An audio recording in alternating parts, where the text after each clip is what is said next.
Hey, Brandon here. Welcome to the channel and thanks for tuning in. Well, I am back for day 2 grades here of the NFL draft for our fantasy purposes. Yesterday, I dropped my day 1 grades. We had 14 players in day 1, skill position players that I outlined in my video yesterday. And today, through rounds 2 and 3, we have 14 more Dynasty players that we're going to talk about. And I'm going to give you my landing spot grades. We're going to talk about, are they going to be immediate starters, future starters, where they're going to go, and rookie ADP. So if you play Dynasty, man, and you're new to the channel, welcome. If you are a long-term watcher, welcome back. So let's get right to it, man. Round 2 started off with a bang. The Bills, they traded down a couple spots, and we thought that they were going to take a wide receiver to begin day 2, and they certainly did with Keon Coleman. So this has been a landing spot all of us have been excited about. Which wide receiver was going to land in that wide receiver room, which is completely empty right now. So you got to give the grade of an A. I think a rookie ADP, he's going to go anywhere from 110 to 206. There's a lot of people that like Keon Coleman's skill set. There's other guys like me who are concerned about his separation ability and if he is going to be able to, create space for himself. So I think there's a wide variety in a lot of these ADPs that you're going to see, usually between 5 and 6 spots.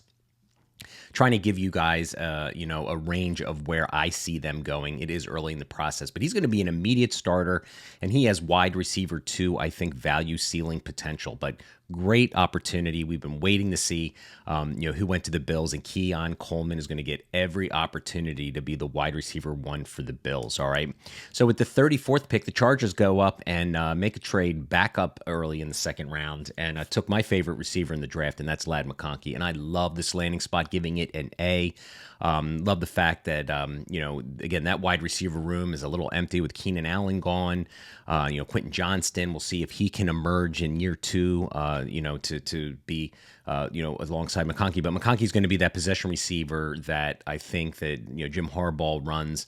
If you watch Michigan, and I know they got a new OC for the Baltimore OC, and, it's more of a possession passing game maybe. But Ladd McConkey's going to come in, be an immediate starter. I think he's going to get late round 1, early day 2 ADP, rookie draft ADP. It's going to be an immediate starter. Love the landing spot. This was another team we were excited to see, who they would draft. So super excited. I think he could be a wide receiver 2 in Dynasty at some point. All these players are going to take a couple years to emerge to get, I believe, to their full potential. We'll see which one of these receivers really blows up this year. Somebody is. We'll have to see who that is. But I think Ladd McConkey is the best route runner in the class. Very twitchy. Love seeing him here early in day 2 selection. All right. Surprise pick 37 overall in the draft. New England Patriots like Jaylen Pul. If you've been a member of, if you've been listener to my podcast or been a watcher of my YouTube channel here, you know that I've been a Pul believer. I think he was one of my sleepers coming into the draft. He lands in New England. I give it a landing spot of a B, only because he's going to have a rookie quarterback, new coaching staff. I mean, there's a lot of newness in New England, but a B given the fact that he is going to get every opportunity here with day 2 draft capital to, really go in there and make a name for himself. Him and May are going to, form a bond, I'm sure, early in training camp. But I see him as an immediate starter, probably a mid to late second round rookie pick. I'm thinking there's a lot of people that think that Polk was overdrafted, and I get it. He's going to be more of a possession receiver. He's not this exciting down the field guy that we all love in the highlight films that we see with first round wide receivers, but he's going to be a good possession receiver. He's going to get good yards after the catch, good strong hands, physical receiver. I think it was a good selection. I think he has the potential to be a wide receiver 2, probably a wide receiver 3, but he could be eventually a wide receiver 2 in Dynasty. All right, first running back comes off the board with the 46th pick in day 2. Jonathan Brooks going to the Carolina Panthers. All right, we were wondering who the first running back was going to be off the board. Carolina was a decent spot. Yes, they signed Miles Sanders last year, but he faltered, and I think I give this a B plus grade. I think Jonathan Brooks, I think in rookie drafts, right, even with day 2 draft capital for running backs, Trey Benson, we're going to talk about here shortly, Jonathan Brooks, I think, one of these running backs are going to go. We got 4 running backs, I believe, that got day 2 draft capital. So, I think that, one of these 4 are going to get, maybe 2 will sneak into the first round. So I have a wide range here of rookie ADP from the 110 to the 204. I think he's going to be an immediate starter. We'll have to see how he bounces back from his ACL injury. injury, but he's the number one, running back for a lot of people. He was in my top three, so gets a good landing spot, going to get a good opportunity. I'm just not a big fan of the Carolina whole kind of coaching thing going on, so we'll see. But anyway, B plus rating, has the ability to be an RB2, I believe, in Dynasty, maybe even an RB1 if he really rebounds from that ACL injury and is given the feature role in there where he gets the volume needed to really become an RB1 in Dynasty. All right. So, I was not an AD Mitchell guy. Okay. He was buried in my pre-draft ranks, number 52 overall. The Colts, good landing spot, gave this a B+. I think he's going to go anywhere ADP from the 2.04 to the 210, so he's going to be a mid-second round pick. I think he's going to be an immediate starter. All the Alec Pierce truthers out there, I think, he's going to get kicked to the curb. I think, it's going to be Josh Downs most likely in the slot, and then you got Pittman outside. So I think it's a good landing spot. You got an ascending young quarterback, hopefully, who will stay on the field this year, who should be able to distribute to AD Mitchell throughout the field.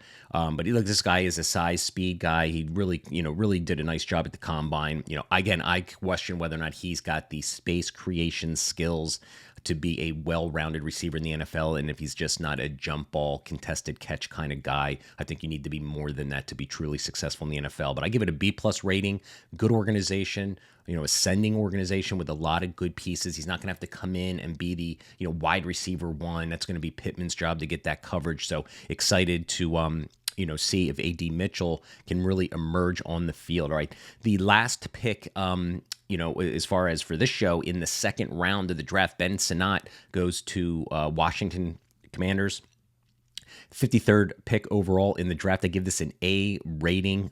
Definitely, he's the tight end 2 of this class. Was definitely went to the combine, showed us the athleticism, and it showed. And obviously, the Washington Commanders. Zach Ertz is there for probably a 1-year deal, which is great. Great guy to learn from. So Ben Sonat, we're gonna have to see. It's gonna be interesting to see how he's used. Is he gonna be strictly a tight end or a fullback? So we'll have to see kind of how he is utilized. But I give him a mid to late second round grade. If you play in a tight end super flex league, he's probably going to be a solid second round pick. Now, if you don't play tight end premium, I could see him falling into the third round, but I think he's going to be an immediate starter, with Zach Ertz, maybe 2 tight end sets. But I think he could be a tight end 2 overall in Dynasty. Don't know if he can be up in the, the tight end 1, category. But in any case, solid selection. He's going to be coming off the board, I believe, in the second rounds of most drafts if you do, in fact, play tight end premium. All right, third round of the draft starts. I get super excited because one of my favorite receivers is drafted right at the top. The New York Jets select Malachi Corley, 65th pick overall. I give this a B+ rating. He's one of my favorite receivers in this draft. I know a lot of people are out on him because they think he's more of a gadgety yak runner, but this is exactly the kind of landing spot that I was hoping for. You got Garrett Wilson to be that true alpha number 1. I think Malachi Corley is a perfect fit in this offense. You got Aaron Rodgers there. He's going to be there's some people who are going to be out on him, but I'm going to be taking Malachi Corley in all my drafts, especially with this landing spot. He's going to be a late second round pick, might sneak into the third for the people who were concerned about his limited skill set. Not me. I think he's going to be an immediate starter. The Jets need a number 2 receiver. You got Aaron Rodgers. He stays healthy for 2 years. I can see Malachi Corley having a great year next year. I think he has wide receiver 3 potential, maybe wide receiver 2 potential. But in any case, I think he's most likely a wide receiver 3 in Dynasty. So he's going to be a great, third or fourth option when you set your lineups, and I think a really good option as a flex option as well. All right, so the second running back off the board here, the 65th overall pick on the third round, Arizona Cardinals select Trey Benson. All right, great landing spot. He's going to share most likely the backfield with Connor for this year. I give this an A rating. And again, you can see my rookie ADP anywhere from the 110 to the 204. People are going to reach for running backs. There's only going to be 3 or 2 or 3 or 4 at most. I'm thinking 3 at most that people are going to reach for in the late first, early second, because day 3 draft capital running backs, folks, don't typically pan out. Don't reach for them. So we got 4 running backs day 2. So I think those are going to be the 4. And Trey Benson, was my RB2 coming into the class. He's got the size, the skill set. He can catch the ball out of the backfield. And Connor's not, getting any younger. And that team, again, they got Marvin Harrison Jr. They got Kyle Murray. So I think he could be an immediate starter, sharing the backfield with Connor. I think he could be an RB2 in Dynasty once he gets the acclimation to the NFL. So good landing spot for Trey Benson. All right. A little surprise of the draft here. Germaine Burton being selected 80th overall in the third round of the NFL draft, going to the Cincinnati Bengals. I give this a landing spot grade of a B, and I think it all really hinges on what they do with T. Higgins. If they sign T. Higgins and Jamar Chase is there, I think Burton's going to be a wide receiver 3 who, at some point, will get on the field. But I don't see like an immediate production opportunity for him. So I gave him a landing spot grade of a B. I can see him coming off the board with the 206, anywhere in the second round, all the way going to the third round. So there were some character concerns maybe about him going into the pre-draft process. But, Germaine Burton, his stock is now going to be elevated a little bit because he is going to, be part of the Joe Burrow. And if they get rid of T. Higgins and trade him at some point, they might be looking at Burton as that, deep threat to go alongside Jamar Chase. And don't forget about Charlie Jones from Purdue. They drafted him last year. He could be a great slot option this year on the Bengals as well. So I give him a future starter. I think his ceiling really is a wide receiver 3. Not sure if he's going to be in the wide receiver 2 territory. All right, with the 83rd pick overall, the LA Rams select Blake Corm. So it's nice to see Blake Corm getting the day 2 draft capital. I give this a B- only because he's very similar to the Kyren Williams skill set. That's probably why they drafted him. And I see like a full-blown committee going on here where I don't see Blake Corm really getting a lot of run early, acclimating himself. So I have him in the later part of round 2, maybe sneaking into round 3. There's a lot of people that are not into Blake Corm. He was my number 1 running back coming into the class. I think he's got the sweetest feet of any running back in the class. And I like his landing spot here a little bit. Maybe I'm a little harsh with the B-, but the Rams they always seem very finicky with their running backs. They always, the Cam Akers was there, and then they got rid of him, and Kyren Williams is back. But I'd say a 1-2 punch, 2 players very similar in size and skill set. So I think he's going to be part of the committee, and I think he has RB3 upside. All right. 84th pick overall, the Pittsburgh Steelers select Roman Wilson. I couldn't ask for a better landing spot for Roman Wilson. You got George Pickens on the outside. Roman Williams going to be coming in, being a slot option. Everyone loves Pittsburgh wide receivers. They always seem to develop wide receivers, and when Pittsburgh selects a wide receiver, they typically do pretty well. So I think he's going to be a mid to late, second round pick, most likely. Might sneak into the third if some running backs run off the board, but I think he's going to be immediate starter. I think he has wide receiver 3 opportunity. I can see a Wilson to Wilson connection early on in the season. A great landing spot for Roman Wilson. I think he is going to be vaulted up. Landing spots matter, right? I mean, that's what they definitely do. An opportunity, and he's got both in this case. So I can see Roman Wilson, rising up draft boards. All right. With the 88th pick overall, the Green Bay Packers select Marshon Lloyd. All right. He is the last running back taken on day 2. So we got a total of 4. I give this a landing spot grade of a C. They just signed Josh Jacobs to a 4-year deal. And Marshon Lloyd, he was like, I think my 4th or 5th running back pre-draft rank. I think he's going to be a backup right now. I think they're going to sprinkle him in a little bit. Great pass catching back, so we might see him on third down opportunities, but I think he's going to be a mid to late second round into maybe the early third. The Josh Jacobs, just getting signed, still 26 years old, I believe, so it kind of puts a damper on the landing spot for Marshon Lloyd, but nonetheless, again, it's a day 2 running back, so that's where you start plucking these guys at the end of the second round, early third. I think he's going to be an RB3 upside. And if something happened to Josh Jacobs, and he gets the ability to be on the field for the majority of games in the season, his draft stock will certainly increase. All right, 2 more players to discuss here in day 2 rather. With the 92nd overall pick, the Tampa Bay Buccaneers select Jaylen McMillan, a nice receiver from Washington. He's got inside-outside versatility. Give this a landing spot of a B. I think he's an early third round pick. Might sneak into the second, but I doubt it because you got Godwin there. You got Mike Evans there. I think this is a selection that the Tampa Bay Buccaneers decided, you know what, do we really want to keep Godwin and pay him when he is due for his cash? So they took Jaylen McMillan. Let's see what he looks like for year 1. And that will help them, I think, make a decision on Godwin and his future. All right. I see him as a future starter. I see him as a wide receiver 3, most likely.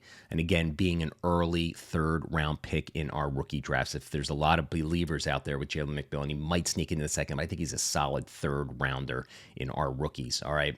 Super excited to talk about the last guy on the show here, everybody. And his name is Mr. Luke McCaffrey, getting drafted by the Washington Commanders with the 100th pick, the last pick in the 3rd round. If you've been a listener of my podcast, if you've been on this YouTube channel and seen my work here, Luke McCaffrey was one of my sleepers heading into the draft, and I'm super excited. He gets day 2 draft capital. And my whole point really is the kid can play. Great size, 6'2", 198, 200 pounds. And I put a video out on this channel and a highlight film. This dude can play ball, all right? And it's great because, I mean, he's a McCaffrey bloodline, right? He's Christian McCaffrey. His dad was a legend at Denver. It just made perfect sense. He's physical and he's good. You know, he's just underrated playing for Rice, so he's kind of under the radar, a small school guy. But the NFL finds guys like this, and he's got the McCaffrey bloodline. So I love it that Washington is like, you know what? I mean, there's receivers on the board that weren't drafted. You know, Troy Franklin and Javon Baker have yet to be drafted. They're going to be day 3 guys. Pretty pumped that my sleeper of the draft in the wide receiver room anyway was Luke McCaffrey, but I give it a landing spot of a B.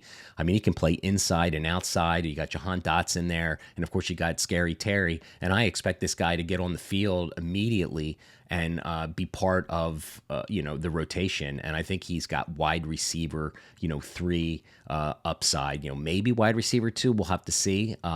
But we'll have it's great. I'm just so happy that Luke McCaffrey got day 2 draft capital. I'm kind of great way to wake up this morning and see that as I prepared here for the show. So that's it, guys. All right, so that is my day 2 landing spot grades. I appreciate you guys watching. You play Dynasty, you play Fantasy, you're looking for a YouTube channel out there. Shortly after this draft, I'm going to be doing mock drafts and all sorts of good stuff. I'm going to be getting right into scouting the 2025 rookies in about 3 weeks, where I'm going to be doing detailed breakdowns of these guys, getting you ready for next year's draft. So enjoy your rookie drafts. My advice to you, always take your guys, scout for yourself, and trust yourself. All right. Thanks for watching, and go check out my day 1. And tomorrow, most likely, I'll be dropping my day 3 show as well. Thanks for watching.